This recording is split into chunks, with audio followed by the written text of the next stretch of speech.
Isagi Yoichi is the definition of a striker. And I know this sounds like the opposite of what I said the last time we discussed Isagi. And this is because Isagi has proven me wrong multiple times, and I believe has shown that he can be considered a true striker. In this video, we're going to talk about the current Isagi's abilities as well as his character. If you enjoyed this video, don't forget to leave a like and subscribe, but only if you enjoy. I would appreciate all of the support you send my way. With all this being said, let's get into it. First, we need to talk about the reason why I didn't believe he acted like a striker. Isagi during the Menshine game or even the Ubers game always played like a midfielder. His whole skill set was geared towards playing in the midfield, because I believe at that stage he was causing more trouble to the opposite team's offense than their defense. A striker is supposed to be a threat to the defense and the goalkeeper. But Isagi was more of a threat to the strikers of the other team, being able to always intercept the ball or always position himself perfectly in order to counter everything. And he would have always been great at playing the job of a facilitator for players like Kunigami or Kaiser, which is even what the Bastard team wanted for him, to recruit him as a midfielder for the professional team. Meaning that he was already recognized that his skill set as a midfielder was nothing to be played with, while he wasn't even able to be a threat to the goalkeeper most of the time. But I believe with the end of the Ubers game and the way the PXG game is playing out, Isagi has proven multiple times that he is a threat for the defense. Obviously, he's still a very balanced player with the ability to do pretty much anything on the field. As a striker, he has proven to already be one of the best, one superior to even Shido Ryusei in my opinion.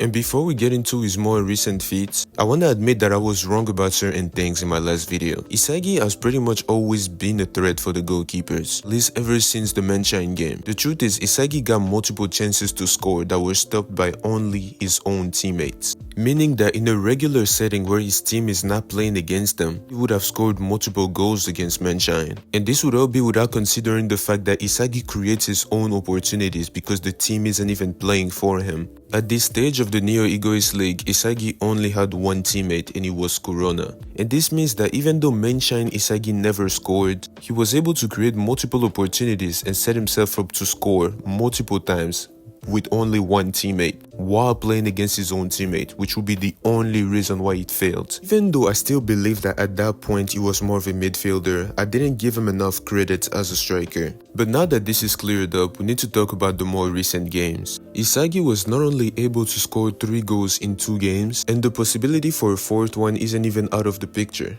But the craziest part is that those goals were scored while still playing against his teammates. Obviously, he had way more people to work with than during the Menshine game, but it doesn't change the fact that Isagi was able to score while being contested by both teams at the same time. For example, his first goal against Ubers while being contested by Ness, or his first goal against PXG while being contested by Rin and Kaiser.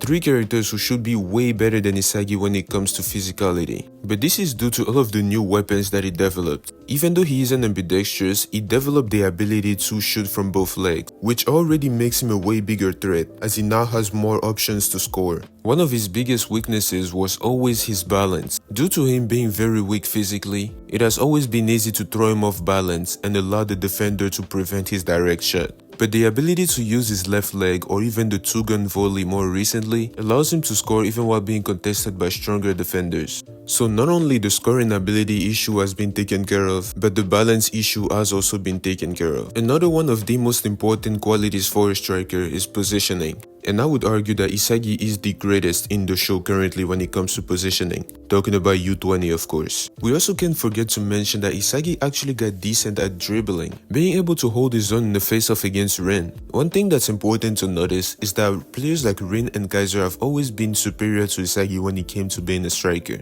Their only worries were his potential, his adaptability. It was always disturbing to them how he was always getting close. Despite knowing how much better they were, they wouldn't even dare underestimating him, because they knew how big of a threat he would become. But at this stage of the series, it is pretty easy to see that Isagi has caught up to them. Isagi is now a player strong enough to drive both Rin and Kaiser into desperation. A desperation that forced an awakening out of both of them, making them the current 2 strongest players in this game, with Isagi still keeping up and being in their realm currently after his evolution. Isagi is usually scary due to his quality as an overall player. Isagi beating Kaiser during the Menshine game was due to assists. He outplayed them by passing the ball. Every win that Isagi got over Rin prior to this game were were related to him being able to see further than him or getting more spotlight than him. But only this time, Isagi was actually able to break both of them with his quality as a striker. And a player able to do that cannot be considered anything but a striker. But above all of this, the most important quality that a striker can have is his quality as a leader. A player whose talent, mindset, or even other factors push his team to follow him. A player who can forcibly take the heart of his teammates. And this is a quality that has only been seen with Barou and Isagi. The ability to have people follow them even in the craziest circumstances. Barou hijacked the Uber's team from Snuffy and his theory, and Isagi hijacked the Bastard team from Kaiser. These are all choices that seem crazy because they are being chosen over what would be the more logical option. A striker is a king. The ability of a king to be able to sway the majority on his side is something that can only be done by the greatest. And lastly, I want to talk about how versatile of a player Isagi is. His ability to create a chemical reaction with almost any type of player is an asset that can make him an upgrade for any sort of team, archetype, or playstyle, making him a viable striker option in every team. Like a player like Shido who has a lot of talent but can only link up with a handful of players that are able to match with him. If you enjoyed this video, let me know what you think in the comments and let me know who you think is the better striker between Isagi and Shido. I would personally go with Isagi. I appreciate y'all making it to this point of the video. Don't forget to leave a like or subscribe on your way out if you enjoyed it. With all this being said, I will see y'all next time.